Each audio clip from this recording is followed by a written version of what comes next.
Hi friends, welcome back to C drive. நம்ம சேனலில் பார்க்க போகிறது ஒரு இன்ட்ரெஸ்டிங்கான வீடியோ. பழைய காசு ஏன் பவர்ஃபுல்லாக ஒரு ஃபீல் இருக்குது, புது காசுக்கு அதே அந்த பவர்ஃபுல் ஃபீல் ஏன் நம்மளுக்கு கிடைக்கல? நீங்கள் ஒரு விஷயத்தை கவனிச்சிருக்கீங்களா? 10-15 வருஷத்துக்கு முன்னாடி வந்த காசை நம்ம ஓட்டும் போது வாவ் என்ன ஒரு பிக்கப், ஸ்டீரிங்கில் என்ன ஒரு ஃபீல், இன்ஜின் சவுண்டே செம்மையாக இருக்குது அப்படிங்கிற மாதிரி தோணும். ஆனால் இப்போ 2026 மாடல் கார் வாங்கினாலும் சில பேர் சொல்லுவாங்க, ஏதோ ஒரு ஃபீல் மிஸ் ஆகுது, கார் ஸ்மூத்தாக இருக்குது ஆனால் பவர்ஃபுல்லாக தெரில. இது நமக்கு மட்டும் தான் தோன்ற விஷயமா? கிடையாது. உலகம் முழுக்க கார் லவர்ஸ் பேசுற ஒரு டாபிக் தான் இது. ஆனா உண்மையிலேயே பழைய காசு பவர்ஃபுல்லா இருந்துச்சா, அல்லது நம்ம மைண்ட் உருவாக்குற ஃபீலிங் தான் அது? இந்த வீடியோ முடியும் போது இந்த டவுட்டுக்கு உங்களுக்கு ஒரு தெளிவான ஆன்சர் கிடைக்கும். வாங்க ஆரம்பிக்கலாம். முதல்ல ஆக்சிலேட்டர்ல இருந்து ஆரம்பிக்கலாம். பழைய கார்ஸ்ல ஆக்சிலேட்டர் பெடலுக்கும் இன்ஜினுக்கும் நேரடியா ஒரு கேபிள் இருந்துச்சு.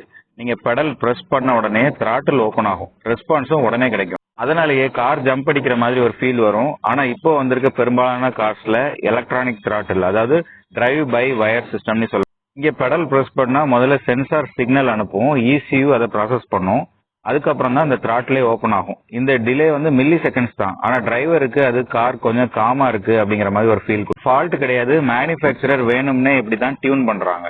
இன்னொரு பெரிய காரணம் எமிஷன் நார்ம்ஸ். இப்போ BS6 phase 2 ரூல்ஸ், அதாவது மாசு குறைக்கணும், ஃபியூயல் எஃபிஷியன்ட் ஆகணும், இன்ஜின் கிளீனா இருக்கணும், இது எல்லாமே கவர்மெண்டோட ரூல். இதனால கம்பெனிஸ் என்ன பண்றாங்கன்னா இன்ஜின் மேப்பிங்கை ஸ்மூத்தா டியூன் பண்ணிடுறாங்க. சடன் ஆக்சிலரேஷன் இதனால குறையுது. பவர் இல்லைன்னு கிடையாது, பவர் டெலிவரி டிஃபரெண்டா இருக்குது. அடுத்தது வெயிட் சொல்லலாம். இப்போ ஒரு கார் வாங்கும்போது ஏர் பேக்ஸ் வேணும், ABS வேணும், ESP வேணும், கிராஷ் டெஸ்ட் நல்லா இருக்கணும், ஸ்ட்ராங்கான பாடி வேணும், sunroof, big infotainment, camera, sensors, ADAS, இது எல்லாத்துக்குமே வெயிட் இருக்கும்.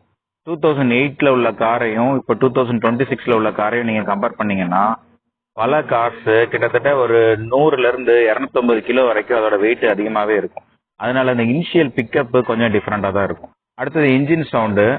இது ரொம்ப இன்ட்ரெஸ்டிங். பழைய கார்ஸ்ல இன்ஜின் சவுண்டு ரொம்ப கேட்கும். Gear change sound, turbo whistle, engine Graul, இது எல்லாமே டிரைவருக்கு நம்ம கார் ரொம்ப பவர்ஃபுல்லா இருக்கு அப்படிங்கிற மாதிரி ஒரு ஃபீல் கொடுத்துச்சு. ஆனா மாடர்ன் கார்ஸ்ல கேபின் இன்சுலேஷன் அதிகம், நாய்ஸ் ரிடக்ஷன் அதிகம், இன்ஜின் சவுண்டு உள்ளே வராது, இன்ஜின் ரொம்ப சைலண்டா இருக்கும்.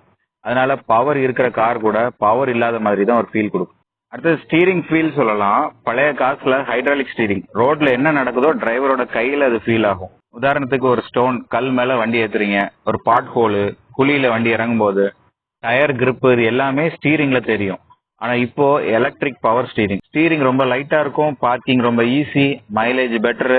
ஆனா ரோட் ஃபீல் ரொம்ப குறைஞ்சிருச்சு. இதனால டிரைவருக்கு எக்ஸைட்மெண்ட்டும் குறைஞ்சு. இப்போ நிறைய கார்ஸ்ல CVT, AMT, dark converter, automatic, இது எல்லாமே கம்ஃபர்ட்டுக்காக டியூன் பண்ணிருக்காங்க. இதனால கியர் ஷிஃப்ட் ரொம்ப ஸ்மூத்தா இருக்கும்.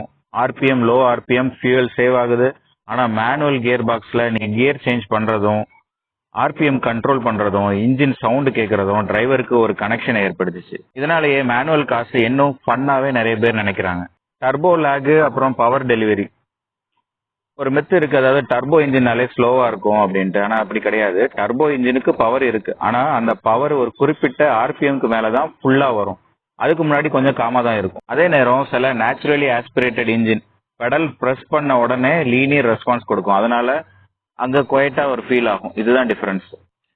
இப்போ கார்ஸ்ல traction control, ESP, ECU, torque management, wheel slip control, இந்த மாதிரி நிறைய எலக்ட்ரானிக்ஸ் வேலை பண்ணுது. நீங்க ஃபுல் ஆக்சிலேட்டர் கொடுத்தாலும் காரோட சேஃப்டி பார்த்து தான் பவர் ரிலீஸ் பண்ணும். அதனால வீல் ஸ்பின் குறையும், கார் ஸ்டேபிளா இருக்கும். ஆனா டிரைவருக்கு பவர் குறைஞ்ச மாதிரி ஒரு ஃபீல் ஆகலாம். ஸோ ஃப்ரெண்ட்ஸ், இதனால பழைய காசு தான் பவர்ஃபுல்லா அப்படின்னு கேட்டீங்கன்னா அப்படி சொல்ல முடியாது. புது காசு தான் பவர்ஃபுல்லான்னு கேட்டீங்கன்னா அதையும் சொல்ல முடியாது. உண்மை என்னன்னா பழைய காசுல டிரைவர் ஃபீலுக்கு ப்ரையாரிட்டி கொடுத்தாங்க.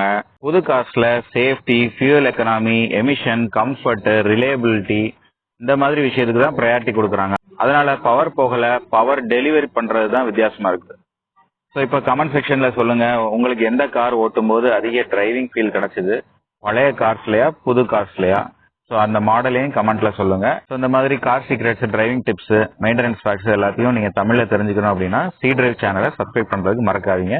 மீண்டும் நான் அடுத்த ஒரு நல்ல வீடியோல நான் உங்களை சந்திக்கிறேன். டில் தென், பை.